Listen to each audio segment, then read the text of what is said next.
Hello friends, very warm welcome to all of you at study non stop channel. My name is Daya और आज मैं फिर हाजिर हूँ जीके के कुछ बहुत ही महत्वपूर्ण प्रश्नों के साथ।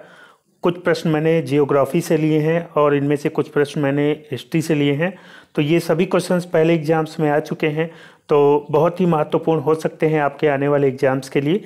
तो आप वीडियो को लास्ट तक देखिएगा और वीडियो के लास्ट में मैं आपसे एक क्वेश्चन पूछूंगा जिसका आंसर आपको कमेंट बॉक्स में लिख करके बताना होगा। और दोस्तों, वीडियो अगर आपको अच्छा लगे तो लाइक और शेयर ज़रूर करिएगा।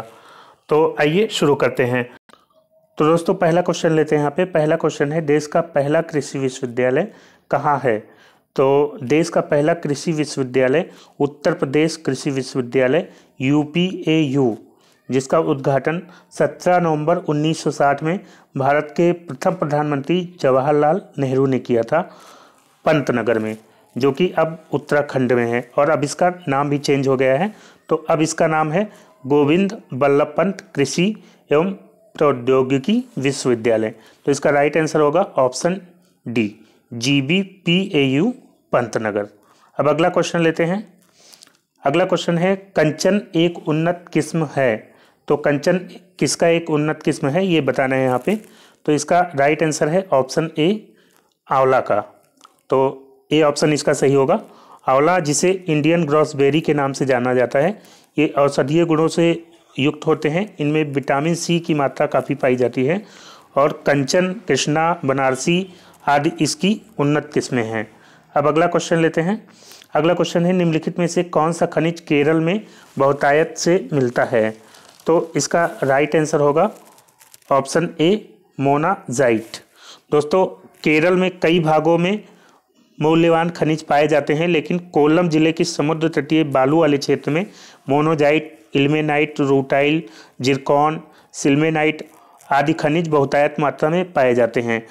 इसके अलावा चाइना क्ले अथवा काओलिन भी केरल के कई भागों में पाए जाते हैं। तो यहाँ पे सिर्फ मोनोजाइट इसमें से ऑप्शन मिल रहा है, तो हम मोनोजाइट को यहाँ पे टिक करेंगे। दोस्तों, अब अगला क्वेश्चन लेते हैं। अगला क्वेश्चन है, कैगा परमाणु संयंत्र कहाँ पर है? तो दोस्तों, कैगा परमाणु संयंत्र की स्थापना कर्नाटक राज्य के उत्तर कन्नड़ जिले के कैगा नामक स्थान पर की गई है। तो इसका राइट आंसर हो जाएगा ऑप्शन सी, कर्नाटक। ये भारत में स्थापित 20वां परमाणु विद्युत संयंत्र है।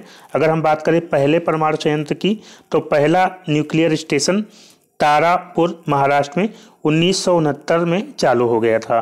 अब अगला क्वेश्चन लेते हैं। अगला क्वेश्चन है, भारत में इस्पात उत्पादन उद्योग में निम्नलिखित में से किसके आयात की आवश्यकता पड़ती है? तो इस्पात उत्पादन में कई चीज़ों की आवश्यकता पड़ती है, लेकिन हमें आयात किसे करना पड़ता है, ये क्वेश्चन में पूछा गया है। तो इसका राइट आंसर होगा कोककारी कोयला, ऑप्शन सी। दोस्तों, देश में कोककारी यानी कोकिंग कोयले की कमी होने के कारण इसे ज़्यादातर ऑस्ट्रेलिया से मंगाना पड़ता है। अब अगला क्वेश्चन लेते हैं। अगला क्वेश्चन है, स्पेन और फ्रांस के बीच कौन सा पर्वत सीमा बनाता है? यानी कौन सा ऐसा पर्वत है जो स्पेन और फ्रांस के बीच में बॉर्डर बनाता है? तो इसका राइट आंसर है ऑप्शन डी, पिरेनीज। स्पेन और फ्रांस के बीच पिरेनीज पर्वत जो है बॉर्डर बनाता है। ये पर्वत आइबेरियन प्रायद्वीप को बाकी यूरोप महाद्वीप से अलग करता है। अब अगला क्वेश्चन लेते हैं। अगला क्वेश्चन है, निम्नलिखित में से कौन सा जलप्रपात गोवा में स्थित है?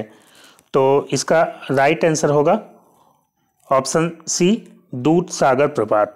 तो दूध सागर प्रपात पश्चिमी घाट पर गोवा में, गोवा और कर्नाटक की सीमा पर मांडवी नदी पर स्थित है। इसमें और भी ऑप्शंस दिए गए हैं, जैसे लैंसिंग प्रपात। तो लैंसिंग प्रपात जो है वो न्यूयॉर्क में है। और है अगला नोखाली काई प्रपात। तो नोखाली काई प्रपात कहाँ पे है? यह है चेरापूंजी के पास में। और धुआंधार प्रपात, धुआंधार प्रपात है आपका मध्य प्रदेश में नर्मदा नदी पर। अब अगला क्वेश्चन लेते हैं। अगला क्वेश्चन है, औरंगजेब ने किसको साहिबात उस जमानी की उपाधि प्रदान की थी? तो इसका राइट आंसर है ऑप्शन डी, जहां आरा। तो औरंगजेब ने जहां आरा को साहिबात उस जमानी की उपाधि प्रदान की थी। जहां आरा सम्राट शाहजहां और महारानी मुमताज महल की सबसे बड़ी बेटी थी और वो औरंगजेब की बड़ी बहन भी थी। तो औरंगजेब ने अपनी बड़ी बहन को ये उपाधि प्रदान की थी। और यहाँ पे एक और नाम आप देख रहे हैं, ऑप्शन बी, रोशन आरा। रोशन आरा औरंगजेब की पुत्री थी। अब अगला क्वेश्चन लेते हैं।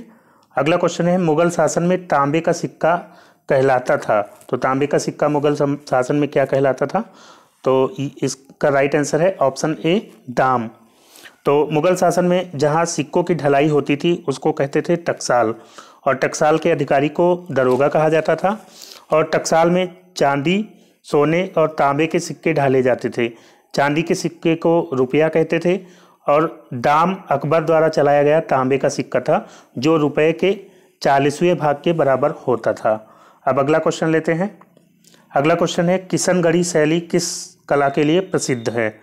तो इसका राइट आंसर है ऑप्शन बी चित्रकला। तो किशनगढ़ी शैली राजस्थान की प्रसिद्ध शैली है, ये चित्रकला से संबंधित है। अब अगला क्वेश्चन लेते हैं। अगला क्वेश्चन है पब्लिक वर्क्स डिपार्टमेंट को 1845 से 1855 के दौरान स्वरूप देने वाले कौन थे?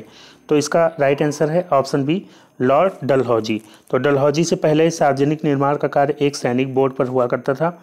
इसके कार्यकाल में पहली बार एक अलग सार्वजनिक निर्माण विभाग बनाया गया, तो इसका नाम रखा गया पब्लिक वर्क्स डिपार्टमेंट। और इसके कार्यकाल में एक और चीज़ पहली बार हुई थी, प्रथम रेलवे लाइन 1853 ईस्वी में मुंबई से ठाणे के बीच बिछाई गई थी। और डलहौजी के शासनकाल की बात करें तो इसका शासनकाल था सन 1848 से 1856 तक। अब अगला क्वेश्चन लेते हैं। अगला क्वेश्चन है मुजफ्फरपुर में किंग्स फोर्ट की हत्या का प्रयास कब किया गया? तो इसका राइट आंसर है ऑप्शन ए 1908। तो 30 अप्रैल 1908 को बिहार के मुजफ्फरपुर में खुदीराम बोस और प्रफुल्ल चाकी ने किंग्स फोर्ट पर बम फेंका था, लेकिन किंग्स फोर्ट उस समय बच गया था और दुर्भाग्य से राष्ट्रीय आंदोलन से हमदर्दी रखने वाले मिस्टर कैनेडी की पत्नी एवं पुत्री मारी गई थी। प्रफुल्ल चाकी ने पुलिस से बचने के लिए आत्महत्या कर ली थी और खुदीराम बोस को गिरफ्तार करके फांसी दे दी गई थी। अब अगला क्वेश्चन लेते हैं। अगला क्वेश्चन है बारिंद्र घोष निम्नलिखित में से किससे जुड़े हुए थे? तो इसका राइट आंसर है ऑप्शन सी अनुशीलन समिति से। तो बारिंद्र घोष और भूपेंद्र नाथ दत्त के सहयोग से सन 1907 में कलकत्ता में अनुशीलन समिति का गठन हुआ था, जिसका मुख्य उद्देश्य था खून के बदले खून। वर्ष 1905 में बंगाल विभाजन से युवाओं में उपजा आक्रोश इस समिति के गठन के पीछे एक मुख्य कारण था। अब अगला क्वेश्चन लेते हैं।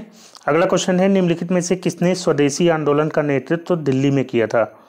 तो इसका राइट आंसर होगा ऑप्शन डी सैयद हैदर रजा ने। तो स्वदेशी आंदोलन जो है आरंभ हुआ था बंगाल से, जिसका नेतृत्व लोकमान्य तिलक ने सारे देश में विशेष करके मुंबई और पुणे में किया था। और इसके अलावा यहाँ पे ऑप्शन है अजीत सिंह। अजीत सिंह का नाम है, तो अजीत सिंह ने पंजाब में और लाला लाजपत राय ने उत्तर प्रदेश में इसका नेतृत्व किया था। हैदर रजा ने दिल्ली में किया था। अब अगला क्वेश्चन लेते हैं। अगला क्वेश्चन है चालुक्य शासक पुलकेशिन ने हर्षवर्धन को कब पराजित किया था? तो पुलकेशिन द्वितीय जो कि चालुक्य वंश का शासक था, उसने सन 634 ईस्वी में हर्षवर्धन को पराजित किया था। तो इसका राइट आंसर हो जाएगा ऑप्शन सी 634 ईस्वी। और इस युद्ध के साक्ष्य मिलते हैं ऐहोल प्रशस्ति से और ह्वेनसांग के विवरण से इसके साक्ष्य मिलते हैं। अब अगला क्वेश्चन लेते हैं। अगला क्वेश्चन है महाबलीपुरम का सप्तरथ मंदिर किसने बनवाया था? तो इसका राइट आंसर होगा ऑप्शन ए नरसिंह वर्मन।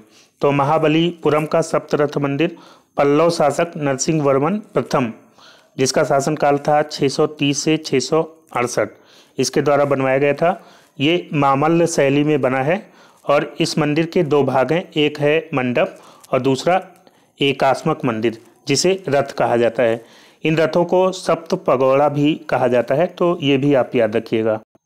अब अगला क्वेश्चन लेते हैं। अगला क्वेश्चन है संगम साहित्य में तोलकाप्पियम एक ग्रंथ है, तो ये किससे संबंधित है? तो इसका राइट आंसर है तोलकाप्पियम ग्रंथ व्याकरण और काव्य से संबंधित है। तो इसका राइट आंसर क्या हो जाएगा? ऑप्शन सी तमिल व्याकरण का। तो इसकी रचना किसने की थी? इसकी रचना की थी ऋषि अगस्त्य के शिष्य तोलकाप्पियर ने और इसकी रचना सूत्र शैली में हुई है। अब अगला क्वेश्चन लेते हैं। अगला क्वेश्चन है निम्नलिखित में से कौन एक सुमेलित नहीं है? तो इसका राइट आंसर देखते हैं। देखिए पृथ्वीराज रासो, तो इसके रचयिता है चंद्रबरदाई। हमीर रासो, इसके रचयिता अब्दुल रहमान दिया गया है, जबकि अब्दुल रहमान इसके रचयिता नहीं है, इसके रचनाकार हैं सारंग देव। तो ये सुमेलित नहीं है, ऑप्शन बी सही हो जाएगा। बाकी आलाखंड ये भी सुमेलित है, जगनिक ने इसकी रचना की है। बीसल देव रासो इसकी नरपत नाल ने रचना की है। ठीक है, तो सभी सुमेलित है बी को छोड़ करके। अब अगला क्वेश्चन लेते हैं। अगला क्वेश्चन है मध्यकालीन भारत के निम्नलिखित में से किस संत का जन्म प्रयाग में हुआ था? तो इसका राइट आंसर होगा ऑप्शन बी रामानंद का। तो रामानंद का जन्म प्रयाग में हुआ था। रामानंद उत्तर भारत के पहले महान भक्त संत थे और इसमें ऑप्शन दिया गया है तुलसीदास का। तो तुलसीदास का जन्म चित्रकूट में हुआ था। कुंभन दास का जन्म हुआ था ब्रजभूमि यानी मथुरा के आसपास।